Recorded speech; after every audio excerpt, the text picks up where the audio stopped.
अब हेर्नु त हाउसको कुन हाल भयो 28 करोड भत्ता बुझे भन्ने छ सिनको एउटा काम गरिदिएको भए त मारिदिनु यो निर्वाचन कसलाई बढी चुनौती हो अहिले यो माकुनेलाई यी पनि वामपन्थी हुन् त्यो शैली देखाउने भीम रावलमाथि प्रहार गर्ने अनि यो कहाँ मिल्छ त यो कुरा त्यही रहस्यको पर्दा खुलेको छैन एकदम गलत भूमिका हिजैदेखि चाइनाको गलत भूमिका छ नेपालमा जोडकोड गर्नु पर्यो तानतुन गर्नु पर्यो अब हेरौँ उसको दम के रहेछ कसलाई दण्डित गर्दो रहेछ उसले अनि ऊ हामीलाई युक्रेन बनाइदिन्छौँ भन्ने ऊ यहाँ आएर नाच्ने भनेपछि अनि यो सिद्धिने कुरा भएन हामी क्रमशः पछि पर्दै पर्दै अब सकिने बाटोतिर छौँ अनि हिजो धर्मनिरपेक्ष बनाउने अनि आज हिन्दू राष्ट्र हुन्छ नेपाल कोही मान्छे 10औं वर्ष जम्ने कोही मान्छे 2 महिनामै छुट्टी पाउने किन हुन्छ चाइनाको भूमिका मैले देख्दा असाधारण भइसक्यो फोहोरको डस्टबिनमा हालेर चाहिँ कन्टेनरमा हालेर नेताहरूलाई मुड्काइराखेका हुन्छन् नि त्यो नगरिनु हुँदैन अब हामीले देशको प्रधान न्यायाधीशलाई त्यो ठाउँमा उभ्याइदिनु अझ राजीनामा गर्नुपर्छ भन्ने चाहिँ दबाब खडा गर्नु कुन बाटो गइरहेछन् यिनीहरू अचम्मको बाटो होइन यो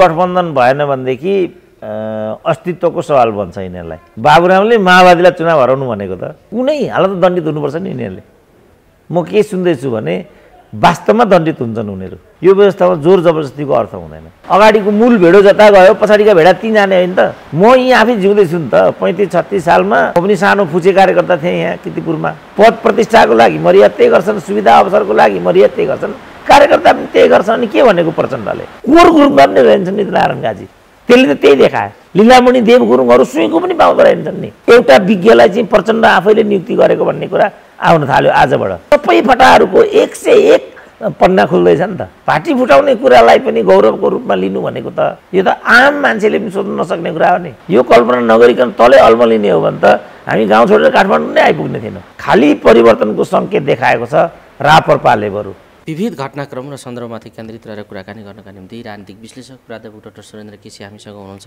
डाक्टर साहब स्वागत छ ल हस् धन्यवाद डाक्टर साहब पछिल्लो समय नारायण काजी श्रेष्ठलाई मन्त्री बनाउने अरे भन्ने हल्ला सञ्चार माध्यमहरूमा राजनीतिक वृत्तमा सुनिन थालिएको छ यति बेला नारायण काजी मन्त्री हुनु कसको आवश्यकता हो यो चर्चा किन आइराखेको छ र के भन्नुहुन्छ डाक्टर साहब त्यो प्रचण्डको आवश्यकता किनभने उनीहरूले एमसिसी गरेको कुरालाई मन पराएको थिएन नारायण काजीहरूले धम्क्याए एमसिसीको मुद्दालाई अगाडि बढाउँ कि भात खान दिन्छौ भने खाऊ भनिदिए प्रचण्डको आवश्यकताले त्यो हल्ला चलेको हुनुपर्छ यो एमसिसीको विवाद हल गर्ने थ्योरी यसरी लगाएका हुन् प्रचण्डले हामी देखिरहेछौँ नि त अब उनीहरू मुखर ढङ्गले आइरहेको थिए एमसिसीको विरुद्धमा अब जुत्ताले हान्छौँ पनि भन्थे एकजना युवा नेता भनेका चाहिँ लीलामणि देव गुरुङलाई हामीले सुनेकै हौँ खै त तिनीहरू कहाँ गए अहिले त तिनीहरू किन चुप लागे होला त भन्दा उही प्रकाशमानहरूको जस्तो मोडल विमलेन्द्र निधि र प्रकाशमानहरूले एक प्रकार मृत्युवरण गरे जस्तै त स्थिति हो किन त्यसो गरे होला त तिनीहरूले त्यस्तैको माओवादीभित्रको अर्को संस्करण मात्रै हो यो त्यहाँ पनि मन्त्रीले दिन्छु भनेको थियो अरे नारायण काजी के अरे प्रकाशमानहरूलाई अब नारायण काजीलाई पनि मन्त्रीको चोक्टो कोच्याएर नारायण काजीहरूलाई चुप लगायो भने त्यो नेपाली राजनीतिको लागि नयाँ कुरा हुँदैन तर अब यिनीहरूले के गर्छन् किन यो हल्ला चलेको छ त्यो चाहिँ पर्खेर हेर्न सकिने विषय हो डाक्टर साहब यो पछिल्लो समय निर्वाचनको कुरा एकदम उठेको छ र निर्वाचनको तयारीमा केही दलहरू लागेका पनि छन् भने अझै पनि निर्वाचन भाड्ने खेलमा यो सत्ता लाग्यो भन्ने आरोप प्रतिपक्षीको छँदै पनि छ ती आरोपहरू सत्य हुन् होइनन् भन्नेतिर छलफल गर्नु आवश्यक भएन निर्वाचन आयोगले 31 गते चुनाव गर्ने वैशाखमा भनेर घोषणा गरिसकेपछि त्यतातिर आशंकामा म डोर्याउन चाहन्न तर यो निर्वाचन कसलाई बढी चुनौती हो अहिले यो माकुनेलाई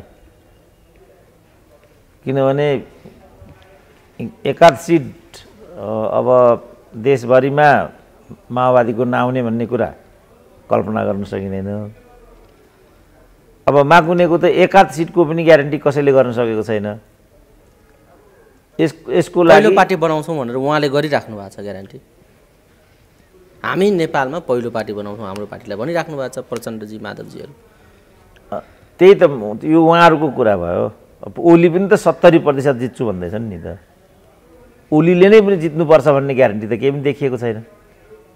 गठबन्धन भएको अवस्थामा त त्यस्तो स्थिति नहुनु पनि पर्ने हो। तर 70% कुरा गर्दैछन्। अब यो गर्न त पाइयो, तर गर्नु र हुनुमा त फरक छ। मैले देख्दाखेरि गठबन्धन भएन भनेदेखि अस्तित्वको सवाल बन्छ यिनीहरूलाई। अब गठबन्धन भयो भने त्यसको चाहिँ एउटा भरपर्दो नतिजा आउने नै कुरा हो। किनभने अब काङ्ग्रेसको निर्णायक महत्त्व त्यहाँ गोर्खाबाट बाबुरामले त चुनाव जिते भने बाबुरामले चुनाव जित्ने कुरा हो र जितेरै त आयो त। माओवादीलाई हराएर आयो त। अनि त्यो त कल्पना गर्न नसकिने कुरा हो नि। बाबुरामले माओवादीलाई चुनाव हराउनु भनेको त अनौठो कुरा हो डाक्टर। अनि अब यस्ता यस्ता कुराहरू हुन्छन्। किन अब काङ्ग्रेसले भोट गनाइदियो त्यहाँ? काङ्ग्रेस त प्रतिस्पर्धी पार्टी हो नि जहिले पनि। त्यसकारण गठबन्धन चाहिँ र निर्वाचन चाहिँ प्रचण्डको लागि होस् नहोस्को प्रश्न हो र खास गरिकन माधव नेपालको लागि। किनभने माधव नेपालले इतिहासमै सबैभन्दा ठुलो एउटा दण्डनीय गल्ती गरेका छन्। यस बापत उनी दण्डित हुनै पर्छ। कसरी दण्डित गर्ने, कसरी दण्डित हुने भन्ने मात्रै प्रश्न हो। अब गठबन्धन भइदियो भने त उनी दण्डित भएको कुराको नतिजा त्यहाँ देखा पर्दैन। बाबुरामले चुनाव जिते जस्तो खर्लकै माधव नेपाल पनि उक्सिएर आउँछन्। यस्तो बेलामा इतिहासलाई नै दण्डित दिएको, इतिहासले उनलाई दण्डित गर्नुपर्नेमा उनले नै इतिहासलाई दण्डित गरेको परिघटना त्यहाँ जन्मिनु पुग्छ। त यो त ठुलो विरोधाभास हुन्छ नि। समाजले पनि ठुलो अपराध गरेको यसको अर्थ निस्किन्छ। वास्तवमा पार्टी फुटाउने काम त राम्रो होइन नि। प्रकाशमानहरूले जे गरेका छन् राम्रो काम गरेका छैनन् नि। कुनै हालत दण्डित हुनुपर्छ नि यिनीहरूले। म के सुन्दैछु भने वास्तवमा दण्डित हुन्छन् उनीहरू। निधि पनि दण्डित हुन्छन्, प्रकाशमान पनि दण्डित हुन्छन्। अब किन उनीहरूले यो दण्डको बाटो लिए होला त? गजब छ नि। न्युट्रल मात्रै बसिदिएको भए पनि एउटा कुरा हुन्थ्यो नि। उनीहरूले त अघिल्लो दिनसम्म हामी केही गरी सेकेन्ड लटमा जानु पर्यो भनेदेखि हामी सबै के शेरबहादुरको विरुद्धमा उभिन्छौँ यो भनेका थिए। तर उनीहरूले ठ्याक्कै उल्टो भूमिका खेले। भनेपछि यहाँ त उनीहरूले आत्मा बेचेको त प्रष्टै देखियो। त के को लागि उनीहरूले बेचे होला त भन्दा पद र पैसा भन्दा त अरू कुरा छैन यहाँ नेपालमा केही पनि। पद पैसा, पद पैसा। अब नारायण गाजीहरू भए ठाउँमा आउँदा यदि यो भयो भने यो दुई मध्ये केमा उनीहरूले एमसिसी बेचे होला त? कि पदमा कि पैसामा? अब के घटना घट्छ त्यो पर्खेर हेरौँ हामी। डाक्टर साहब यो सन्दर्भमा चुनावकै सन्दर्भमा गठबन्धन गर्ने प्रतिस्पर्धी ठुलो प्रतिस्पर्धी चाहिँ नेकपा एमाले हो। त्यसलाई भित्तामा पुर्याइदिने त्यो उद्देश्यका साथ यो गठबन्धन बनेको हो। तर सबैभन्दा ठुलो निर्वाचनको चिन्ता चाहिँ प्रचण्ड गरिराखेका छन्। यो जीवन मरणको सवाल छ है यो हाम्रो लागि निर्वाचन भनिराखेका छन्। गठबन्धन हुँदाखेरि पनि उनले त्यसो भन्नुपर्ने यो आशंका किन जन्मिएको छ? कि गठबन्धनमा खटपटी पैदा भयो, अब निर्वाचनका मुखमा यो गठबन्धन टुट्ने सम्भावना पनि छ र उनी त्यसो भनिरहेका छन् कि या मिलेर गठबन्धनमा जाँदाखेरि पनि ओलीले नै पछार्छन् भन्ने आशंका हो? के हो यो प्रचण्डको? ओलीले पछारे भने के हुन्छ भन्ने कुरा हो क्या यो। किनभने त्यसले त ठुलो सङ्केत गर्छ। भोलि प्रादेशिक निर्वाचन छ, पर्सि सङ्घीय निर्वाचन छ। अन्ततः त राजनीति सकिने कुरा आयो नि त। अनि ओलीसँगको कलह र काङ्ग्रेससँगको गठबन्धनको औचित्य त जनताले मानेन भन्ने भयो नि त। त्यसपछि कहाँ जाने त? अर्को जनयुद्धमा जानु पर्यो।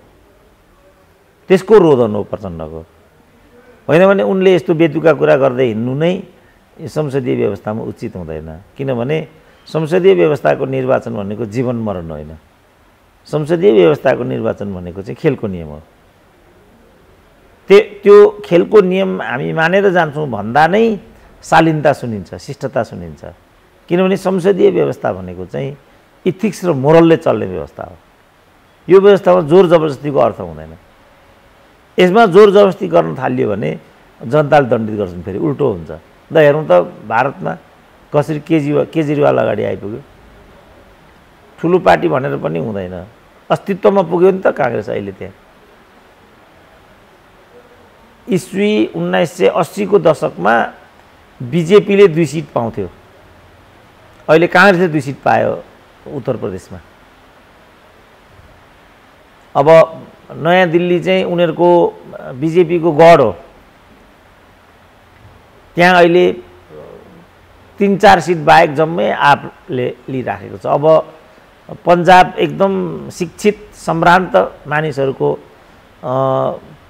जन्मथलो बसोबास भएको क्षेत्र हो, किनभने जब जनताले कुनै परिणाम पाइराखेको हुँदैन, जनताले कुनै न्याय पाइराखेको हुँदैन, सुशासन पाइराखेको हुँदैन भने तिनीहरूले शासन गर्ने हक राख्दैनन् भन्ने आधुनिक समाजको मान्यता हो। अब हाम्रो समाजले पनि त्यो खालको बाटो नलिकन धर छैन। मलाई के लाग्छ भने अझै एक टर्म नेपाली जनताले त्यो चेतना वहन गर्ने स्थिति बनाएका छैनन्। अर्को निर्वाचनदेखि चाहिँ मलाई लाग्छ त्यो स्थिति आइपुग्छ र पन्जाबको जस्तो दिल्लीको जस्तो नतिजा हामीले भोग्न पाउँछौँ। म त्यो भविष्य देखिराखेको छु। त त्यो चिजलाई आकलन गर्दै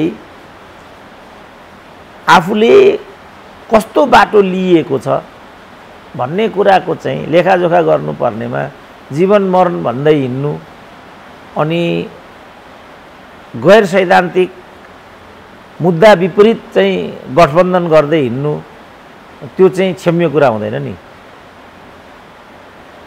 त्यसको छटपटाट सायद प्रचण्डमा पैदा भएको छ अहिले।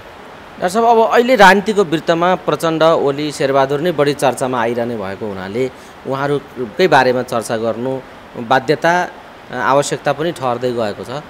यही सन्दर्भमा प्रचण्डकै थोरै विषय म जोड्न चाहन्छु।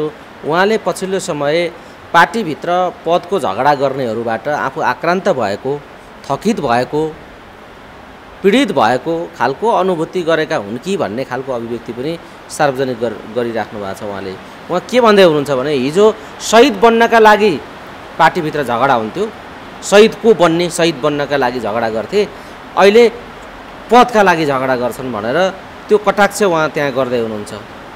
यो खालको पीडा, प्रचण्डको पीडालाई तपाईँ कसरी हेर्नुहुन्छ? यो अभिव्यक्ति कस्तो अभिव्यक्ति हो प्रचण्डको? यो त एकदम विरोधाभासपूर्ण छ। हिजो शहीद बन्ने होड किन थियो भने नेतृत्व चाहिँ विचार, सिद्धान्त, क्रान्ति, परिवर्तनको बाटो थियो। आज नेतृत्व पद प्रतिष्ठाको बाटो छ। नेतृत्व इमान्दार छ भन्ने भ्रम पनि थियो, त्यो भ्रम पनि भयो। हिजोको कुरा हिजो त्यो भएर शहीद बन्ने होडमा थिए। अब आज उनीहरू पदको लागि हत्या गरिसकेपछि उनीहरू नै पथ प्रदर्शक हुन्। अगाडिको केरी जता गयो अब पछाडिको त्यतै जाने होइन, अगाडिको मूल भेडो जता गयो पछाडिका भेडा ती जाने होइन त। भिरमा हाम पनि फाल्छ अरे भेडोले त, अगाडिकाले हाम फाल्यो भने सबैले हाम फाल्छ। अब हिजो क्रान्तिमा हाम फाल्यो, नेतृत्व पनि कफन बाँधेर हिँडेको थियो, कार्यकर्ताहरू पनि शहीद हुने कुरामा प्रतिस्पर्धा गर्थे। म यहीँ आफै जिउँदैछु नि त। 35-36 सालमा म पनि सानो फुचे कार्यकर्ता थिएँ यहाँ किर्तिपुरमा। जनमत सङ्ग्रह आयो, पर्चा छर्नु पर्ने भयो। अब त्यहाँ त पर्चा छर्दा पनि 10 वर्षको राजद्रोह लाग्थ्यो त्यति बेला। त्यसपछि कापी, कलम, पैसा केही गोजीमा नराखिकन फर्केर आइने हो कि थाहा छैन, पुलिसले लाने हो कि के लाने हो केही ठेगान छैन, तयार भएर हामी पर्चा लिएर चाहिँ डेराबाट बाहिर निस्किन्थ्यौँ। अब अहिले हामी त्यसो गर्न तयार छौँ त?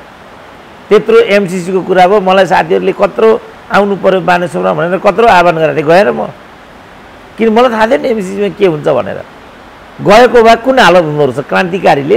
क्रान्तिकारीको अध्यक्षले त्यो युवालाई हप्काएको सुनियो नि त। हप्काएको, घाइते भगाएको अवस्था सबै कुरा देखिएकै छ। अनि मैले त यो हुन्छ भनेर पहिल्यै देखिसकेका थिएँ। अब म किन जाने भएँ त त्यो प्रदर्शनीमा?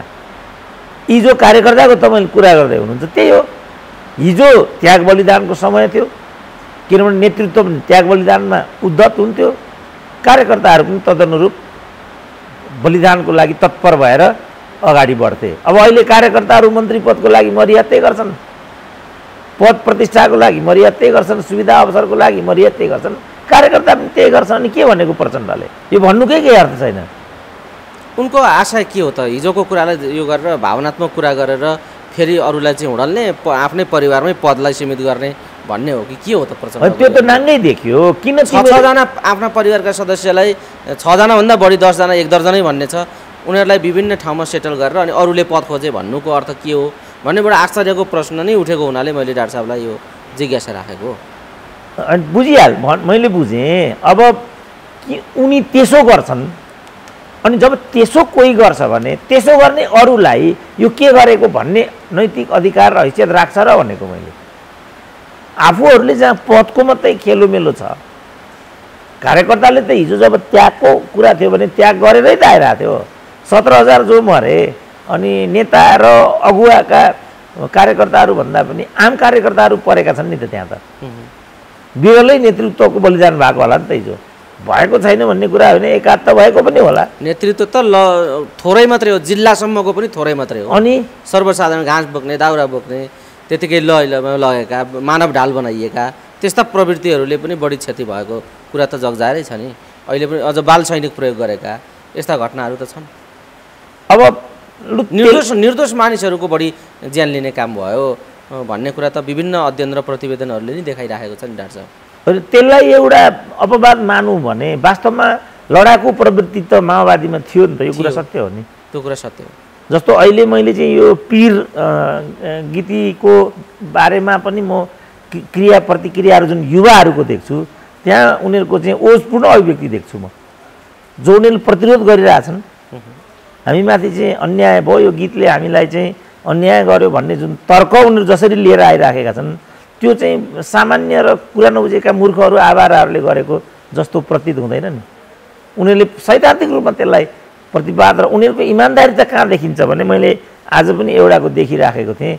यहाँ गद्दारी भएको कुरा हामी मान्छौँ, बेइमानी फट्याइ भएको कुरा हामी मान्छौँ, तर गीतले जहाँ फोकस गर्न खोजिरहेछ त्यो कुरा हामी मान्दैनौँ भनिरहेछ। अब उनीहरूले त स्वीकार गरे नि यहाँ फटाइ भइरहेछ, गद्दारी भन्ने शब्द नै प्रयोग गरे। किन गद्दारी भइराखेको छ, त्यो गद्दारी कसले गरेको छ त भन्दा त्यो गद्दारी प्रचण्ड बाहेक त अरूले गरे होइन नि त। किनभने नेता उही हुन् नि त, अरू कसैले नारायण काजीले त गद्दारी गरेको छैन नि। उनी गद्दारी गर्ने ठाउँमा पनि छैन, गद्दारी गर्ने ठाउँमै छैन नि उनी त। उनलाई त बिचरा अघिल्लो दिनसम्म पनि एमसिसी हुन्छ कि हुँदैन भन्ने थाहा रहन्छ। 110% एमसिसी हुँदैन भन्थे भनेपछि सुईको पनि रहेनछ नि त, कोर ग्रुपमा पनि रहन्छन् नि त नारायण काजी। त्यसले त त्यही देखायो। लीलामणि देव गुरुङहरू सुईको पनि पाउँदो रहेछन् नि। प्रचण्डले त पुल्चोको कार्यक्रममा उभिएर भनिरहेछ कि एमसिसी विरुद्ध नारा रोक भनिरहेछ। त्यहाँ क्लियर हो नि उनी एमसिसीको पक्षमा थिए भन्ने कुरा। अब अहिले बिस्तारै एक एक पन्ना च्यातिँदैछ। एउटा विज्ञलाई चाहिँ प्रचण्ड आफैले नियुक्ति गरेको भन्ने कुरा आउन थाल्यो आजबाट। हिजो चाहिँ जुन त्यो डिपिआर बनाउँदाको जुन क्याबिनेट हो त्यो क्याबिनेटको बैठकमा चित्रबहादुर आफै डिपिएमको रूपमा रहेको भन्ने कुरा फेरि आइराखेको छ अस्तिको दिन। भने यी सबै फटाहरूको 101 पन्ना खुल्दैछ नि त। त्यसपछि चाहिँ कत्रो डाको लिएर आइराखेको छ त नेपाली काङ्ग्रेस, कति हेपिराखेको छ त धनराज गुरुङ, गगन थापा, शेखर कोइरालाहरूले फुटपाथमा भन्दा पनि गएको यो राजनीतिक शक्ति सरहमा उनीहरूले दुत्कारिरहेछन् वामपन्थीहरूलाई। त यति भइकन भने नेपाली काङ्ग्रेसको छत्रछायामा गठबन्धन भिरेर हिँड्नु, चोलेन्द्र शमशेरलाई देशको प्रधान न्यायाधीशलाई त्यो ठाउँमा उभ्याइदिनु, अझ राजीनामा गर्नुपर्छ भन्ने चाहिँ दबाब खडा गर्नु, कुन बाटो गइरहेछन् यिनीहरू? अचम्मको बाटो होइन यो त हो। यस्तो मान्छेले अनि कुनै अर्कोलाई नेतृत्वको लागि मरिहत्ते गरेको भन्नु यो अकल्पनीय हो नि। यो अब हेर्नु त हाउसको कुन हाल भयो, 28 करोड भत्ता बुझे भन्ने छ। सिनको एउटा काम गरिदिएको भए त मारिदिनु। अदालतमा 32,000 चाहिँ मुद्दा छन्, दिनको 2टा मात्रै इजलास बस्दो रहेछ त्यहाँ, ओन्ली 2। 20-21 जना न्यायाधीश छन्, मन्त्रीभन्दा माथिको सुविधा खान्छन्। अनि प्रचण्ड जस्तो एउटा क्रान्तिकारी छविबाट आएको पार्टी सत्तामा भएको बेला त यो सब विकृति विसङ्गतिले न्याय पाउनुपर्ने हो नि। उनीहरूले खालि सत्ताको खेलखाल मात्रै बनाए राजनीतिलाई। राजनीति भनेको सत्ताको खेलखाल मात्रै होइन नि। राजनीतिले त एउटा परिणाम दिनुपर्छ। जनताको जीवन पद्धतिमा आमूल परिवर्तन नभए पनि त्यो परिवर्तनतिर अभिमुखीकृत हुनुपर्छ राजनीति। आज नभए पनि भोलि हुन्छ भन्ने एउटा विश्वास। हामीले कत्रो दुःखबाट चाहिँ जीवन सुरु गरेका थियौँ, किनभने आजको सुविधा भोग्न पाउँछौँ भन्ने लक्ष्य थियो र न हामी आज छौँ। यो कल्पना नगरिकन तलै अल्मलिने हो भने त हामी गाउँ छोडेर काठमाडौँ नै आइपुग्ने थिएनौँ। हाम्रो काठमाडौँसम्म आउने त कुनै राजमार्गै थिएन, त्यहाँ त सानो गोरेटो पनि थिएन बल्कि। तर हामीले जङ्गल पन्चाएर, कुँडा कर्कट पन्चाएर, मूलघाटको पुल तरेर, रुखस्याक झोला बोकेर, साँगुरी भन्ज्याङको उकालो उक्लेर, तल धारापानीबाट झरेर, धरान टेकेर अनि काठमाडौँ छिरेका छौँ। हामी देखेका थियौँ हामीले काठमाडौँमै फल फल्छ भनेर। जो माओवादीहरू यिनीहरू जुन बाटो हिँडिरहेछन्, धनराजले भनेको हात्तीको कानमा गौँथली गुड लगाएर क्रान्ति त हुन्छ कहिल्यै। त्यो पार्टीका कार्यकर्ताले अनि पद बाहेक अरू कुरा देखेकै छैन भने अनि पदतिर उनीहरूले आशा नलगाएर के फेरि शहीदकै बाटो जान्छन् त उनीहरू। उनीहरूको बाटो त्याग बलिदानको बाटो, आदर्शको बाटो हो त। उनीहरूको बाटो नै छली र ठगीको, पद र प्रतिष्ठाको सुविधा र अवसरको बाटो हो। स्वाभाविक छ उनीहरू त्यस्तै हुन्छन्, किनभने त्यो बाटो नै उनीहरूको हो। घनश्याम भुषालको लेख पढौँ न। त्योभन्दा एउटा विदीर्ण कुनै मार्क्सवादी साहित्य नेपालको वाम साहित्य जगतमा मैले आजसम्म पढेकै थिएन, किनभने त्यो सत्यसँग एकदमै नाङ्गो रूपमा नजिक छ। यति हियाएको छ काङ्ग्रेसले। त्यो हियाउने काङ्ग्रेसहरूलाई चाहिँ सुनको पाल्की उडाउने काम आज वामपन्थीले गरिरहेछन्। भनेपछि कि यी पनि वामपन्थी हुन्। जब यस्तो चरित्र भएकाले वामपन्थी र वाम नेतृत्व हत्याका हुन्छन् भने अनि उसको कार्यकर्ता पथखोर नभएर, महत्त्वाकांक्षी अवसरवादी नभएर, सुविधाभोगी नभएर, भ्रष्ट नभएर कस्तो हुन्छ त भने नि मैले भनेपछि प्रचण्डले मेरा छोरी बुहारी सम्धि सम्धिना ज्वाइँ सबैलाई सेटल गरेको किन रिस गर्छौ भन्न मात्रै खोजेका हुन्। अब बा उनलाई के भन्नु, यो अब उनलाई यति त थाहा हुनुपर्ने। आफूले गरेको हरकत आफूलाई थाहा छैन भन्न त सकिँदैन। तर धृतराष्ट्रको सबभन्दा ठुलो कमजोरी चाहिँ यो पुत्रप्रतिको पुत्रमोह भन्ने छ क्या। आफै अन्धा थिए, छोरो उदण्ड थियो,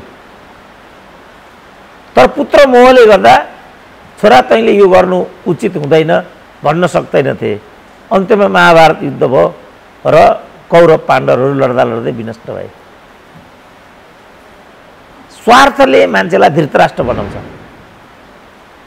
डाक्टर साहब, यो धृतराष्ट्र प्रवृत्ति सबै हाम्रा नेताहरूमा, हाम्रो राजनीतिमै यो रोग धृतराष्ट्र प्रवृत्ति र एउटा रोग देखिएको छ। त्यसमाथि पनि केपी ओलीको अन्धता चाहिँ धृतराष्ट्रको भन्दा डबल छ भनेर आलोचना गर्नेहरूको कमी अहिले पनि छैन, गरिराखेकै छन्। एक आपसमा आरोप प्रत्यारोप चलिराखेको छ।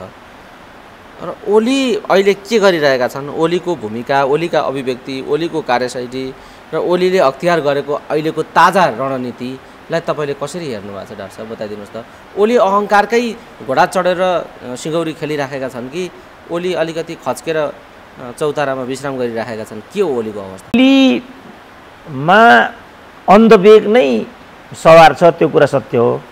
तर अब त्यसको जिम्मेवारी ओलीले लिइरहनु आवश्यक भएन, किनभने 95-98% एमालेका सचेत र सङ्गठित कार्यकर्ताले उनलाई निर्वाचित र नेता बनाएर त्यहाँ पठाएका छन्। भनेपछि यो एमालेको नियति हो, एमालेको चाहना हो। भीमरावल जस्ता मान्छेलाई दण्डित गरेका छन्। अनि यसको जिम्मेवारी ओलीबाट कसरी हामी अपेक्षा गर्न सक्छौँ? मैले घनश्यामको त्यो लेख पढेँ। वास्तवमा ओलीको स्वार्थन्तता र अहङ्कारले नै आज नेपालको वाम आन्दोलनको यो दशा नियति भयो। अब यो चाहिँ विनष्टीकरणभन्दा अर्को नियतिको प्रतीक्षामै छैन भन्ने कुरालाई नाङ्गो रूपमा उनले त्यहाँ चित्रित गरेका छन् र यो नै अन्तिम सत्य हो। तर यसमा ओलीको के दोष छ त? उनले प्रतिस्पर्धा गरेका थिए, उनलाई नै उपेक्षा गरेका छन् कार्यकर्ताले भनेपछि ओली जुन बाटोमा छन् त्यो ठिक छ भन्ने कुरा त एमालेको मूल प्रभाव हो नि त। यसको दोष बाँकी कसरी केपी ओली मात्रै हुन सक्छन् र? होइन, हिजो त्यही बवन्डर खडा गर्ने कुरामा उभिएका मान्छे होइनन् र घनश्याम भुषाल महाधिवेशनसम्म भीमरावलाई अगाडि सारेर लात्तले दिएर उनी अर्को बाटो लागे भन्ने त व्यापक चर्चा भएकै हो नि त। उक्साउने र भड्काउने कामदेखि बाहेक यो एमाले भित्रको 10 भाइ तत्त्वले गरेन, त्योदेखि बाहेक उनीहरूले अर्को कुनै उन्नत काम गरेनन् भन्ने आलोचना त व्यापक भएकै हो। भनेपछि घनश्यामको अहिलेको लेखको कुनै औचित्य छ र डाक्टर साहब? होइन, मैले औचित्यतिर म गइनँ, किनभने मैले पनि घनश्यामसँग सोधेको थिएँ के हो त तिमीहरूको आखिरी अन्तर्विरोध, तिमीहरू यही पार्टीमा छौ, जे लेखको मैले यहाँ चर्चा गरेको छु त्यही शैलीबाट उनीहरू मूल नेतृत्वसँग जिरह गर्छौ, त्यही पार्टीमा बस्ने अनि त्यो शैली कुन चाहिँ कम्युनिस्ट पार्टीभित्रको त्यो शैली देखाउने, भीमरावलमाथि प्रहार गर्ने। अनि यो कहाँ मिल्छ त यो कुरा? भीमरावल आफैको जुन भूमिका छ यो दलीय व्यवस्थामा कतिको स्वीकार्य छ त भन्ने प्रश्न आयो नि त। त यो अचम्मको विरोधाभास हो नि। त्यही पार्टीमा बस्ने अनि त्यही पार्टीलाई ठुङ्ने, त्यो कसरी मिल्छ त? भोलि भीमरावल घनश्याम दुवैले अवसर र टिकट पाएनन् एमालेमा भने त्यो मलाई अचम्म हुँदैन। तर त्यसको अतिरिक्त उनीहरू त्यही पार्टीमा झुम्मिराखेका छन् भने यसको के राज हो? ठुलो राज हुनुपर्छ त्यहाँ। त्यो लेखले मात्रै यो कुरा मान्दैन। एउटा कुरा चाहिँ घनश्यामले त्यहाँ खुलाउन के खोजेका छन् भने राजनीतिक अस्थिरताको विपक्षमा हामीहरू उभिएका हौँ भन्ने कुरा त्यहाँ देखाउन खोजेका छन्।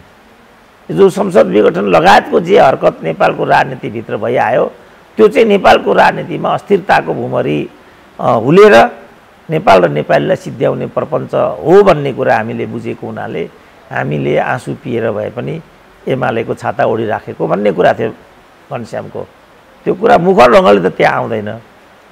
केपी ओली र माधव नेपाल विरुद्ध नै मुख्यतः मुखर एउटा आगो त्यहाँ ओकलिन्छ। तर अझै रहस्यको पर्दा खुलेको छैन भन्ने मलाई लाग्छ। जुन भीमरावलको रवैया छ, जुन घनश्यामहरूको रवैया छ, त्यस रवैयाप्रति एमाले जनहरूको जुन अभिमत छ, अब हामी के भन्न गर्न सक्छौँ यहाँ? यो त एमालेहरूको नियति हो।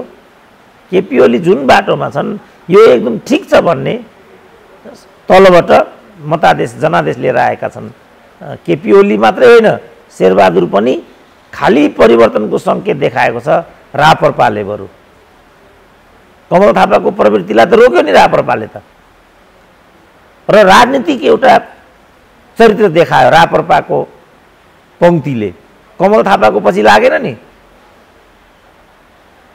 यहाँ त कसरी दुत्कार त नेतृत्वलाई? पार्टी फुटाउने कुरालाई पनि गौरवको रूपमा लिनु भनेको त यो त आम मान्छेले पनि सोध्न नसक्ने कुरा हो नि। यो त भयो नि त्यहाँ त यो चिजलाई कसरी जनताले हेरेको होला त? प्रतीक्षाको विषय यही छ। र मैले चाहिँ के भनेको छु भने नेपाली जनता 21औं शताब्दीको सबैभन्दा ठुलो चुनौती सामना गर्दैछ। अब हेरौँ उसको दम के रहेछ, कसलाई दण्डित गर्दो रहेछ उसले। ठिक छ डाक्टर साहब, त्यो परिणाम अब निर्वाचनले दिन्छ, हेरौँ, त्यो हेर्न बाँकी छ। त्यस पछाडि यी यावत विषयहरू हामी फेरि स्मरण गर्नेछौँ। त्यस बेला पछिल्लो समय यो संसद जसरी भङ्ग गर्ने प्रयत्न गरे ओलीले, त्यो विदेशी इसारामा र प्रतिगमनका लागि थियो भनेर प्रचण्डले फेरि पनि यो दोहोऱ्याएका छन्। सरकार आफ्नो छ, प्रतिगमनकारीलाई परमादेश जारी गराएर भए पनि घोडाबाट ओह्राल्न उहाँहरू सफल हुनुभएको छ। बलियो किसिमको शक्तिशाली पार्टीसँग गठबन्धन पनि छ। तर प्रहार चाहिँ प्रतिपक्षमाथि गरि नै राख्नु भएको छ। ओलीको अपराध यो हो भनेर उहाँ भनि नै राख्नु भएको छ र ओलीलाई अपराध गर्ने एउटा प्रतिगमनकारी हो भन्ने पुष्टि गर्ने प्रयत्न उहाँ निरन्तर जारी राख्नु भएको छ। यो कुरालाई के भन्नुहुन्छ डाक्टर साहब? होइन, यो त अब प्रतिगमन के हो अब उनले प्रश्न पार्नुपर्छ भनेर मात्रै हुँदैन। प्रतिगमन भनेको के हो? अब मैले देख्दाखेरि प्रतिगमन भनेको नेपालको राजनीतिमा शेरबहादुरले गरेको हो। अब उनीहरू केपी ओलीको टाउकोमाथि यो कुरा थोपरिराखेका छन्। मैले देख्दा केपी ओलीले चाहिँ गैर संवैधानिक र स्वेच्छाचारी कदम मात्रै चालेको हो। त्यसपछि यो कदम किन चालेको भन्ने कुराको विचार विमर्श पार्टीमा हुनुपर्ने। किन आज त्यो घनश्यामको लेखले पनि इङ्गित गरेको छ यो सबै कुराहरू पार्टीमा आएन, एकलौटी गरेको छ।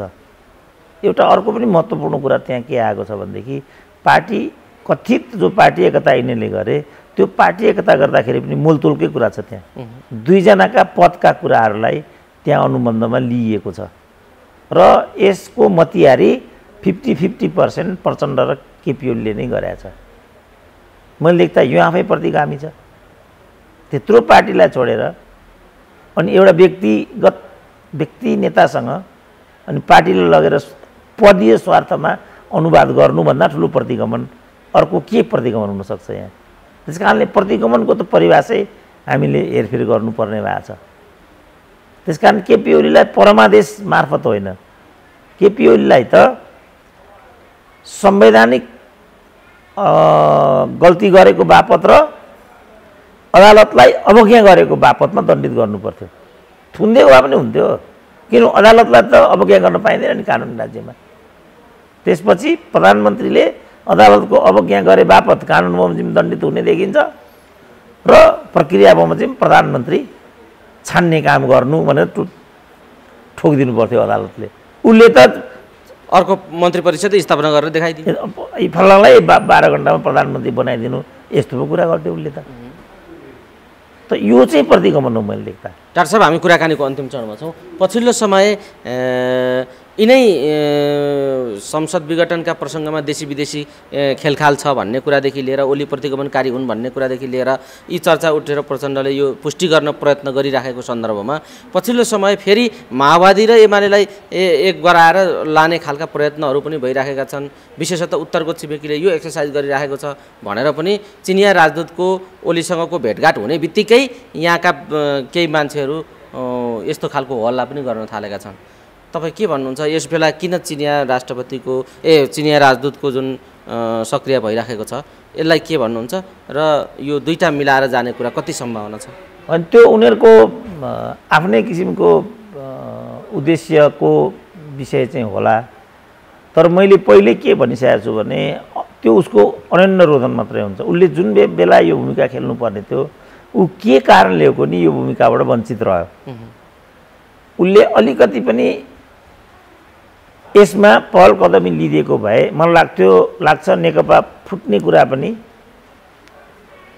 टल्न सक्थ्यो, हाउस विघटनको कुरा पनि टल्न सक्थ्यो, नेकपाको यस किसिमको नियतिलाई पनि टाल्न सकिन्थ्यो, एमसीसीलाई पनि रोक्न सकिन्थ्यो।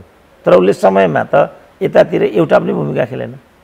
खेलेको भए पनि त्यसलाई चाहिँ सार्थक बनाउन सकेको पाइएन, देखिएन। अब अहिले आएर उसले यो गर्नुको मतलब त छटपटाट र अन्य अनुरोधन मात्रै हुन्छ र यो नेपाललाई युक्रेन बनाउने कुरा हुन्छ। यो अहिले आएर यो गर्नुको के अर्थ हुन्छ? के हुन्छ यसबाट? भनिसके पारिबाट हामी युक्रेन बनाइदिन्छौँ भनेर अनि ऊ हामीलाई युक्रेन बनाइदिन्छौँ भन्ने ऊ यहाँ आएर नाच्ने भनेपछि अनि यो सिद्धिने कुरा भएन। एकदम गलत भूमिका हिजैदेखि चाइनाको गलत भूमिका छ नेपालमा। किनभने चाइनाको सबैभन्दा शुभचिन्तक भनेको नेपालमा राजतन्त्र थियो। राजतन्त्र रोइरहँदाखेरि, किनभने राजतन्त्र अन्त्यको कुरा त 62-63 को जनआन्दोलनको 12 बुँदेभित्र काहीँ पनि थिएन नि। त्यो कहाँ अन्त्य भयो त? फेरि उसले अलिकति भूमिका खेलिदिएको भए त त्यो पनि हुन्थेन। पछि कार्तिक 22 गते 7 दलको बैठक भएको थियो बालुवाटारमा। त्यहाँ माधव नेपालले नै राजतन्त्र जनमत सङ्ग्रहबाट मात्रै हटाउनु पर्ने भन्ने नेकपा एमालेको पृथक राय छ भनेर नोट अफ डिसिसन लेखेको छ। कम्युनिस्ट पार्टी हो नि त एमाले भनेको पनि। जबकि ज्ञानेन्द्रले सबैभन्दा बढी पेलेको नेता कोही थियो भने त्यो माधव नेपाल नै हो। अनि त्यो चीन भन्नेले चाहिँ एक शब्द बोलिदिनु पर्दैन। दक्षिणले चाहिँ नाङ्गो बोल्दा हुने, धर्मनिरपेक्ष पनि त्यही अन्तर्गत भएको छ।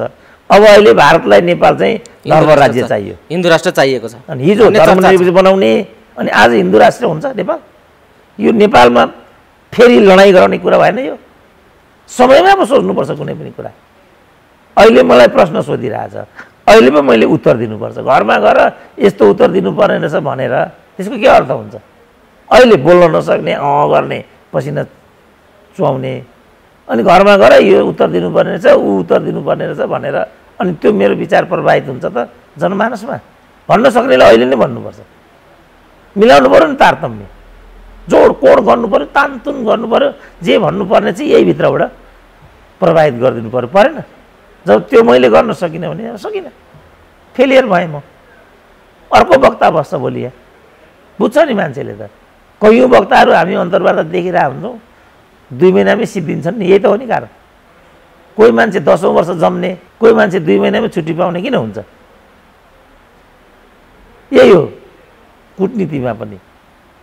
चाइनाको भूमिका मैले देख्दा असाधारण भइसक्यो।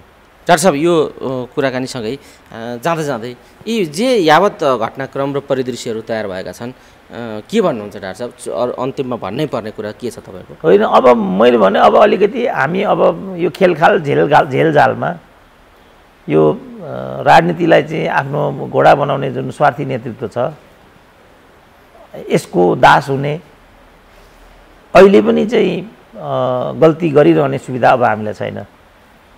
म त के आम मान्छेलाई भन्छु भने योचोटिको निर्वाचनमा फटाई प्रवृत्तिलाई चाहिँ हामीले दुरुत्सान गर्नुपर्छ र दल गठबन्धन भन्दा पनि राम्रो प्रवृत्तिलाई हामीले प्रवर्धन गर्नुपर्छ। होइन भने हामी क्रमशः पछि पर्दै पर्दै अब सकिने बाटोतिर छौँ। अब सकिने कि जोगिने, यो दुईटा कुरा। प्रचण्डले भने जस्तो जीवन मर्नु होइन, बाँच्ने नै हो, सिक्ने कि मर्ने भन्ने कुरा हो। के अरे सिक्ने कि जित्ने भन्ने कुरा हो।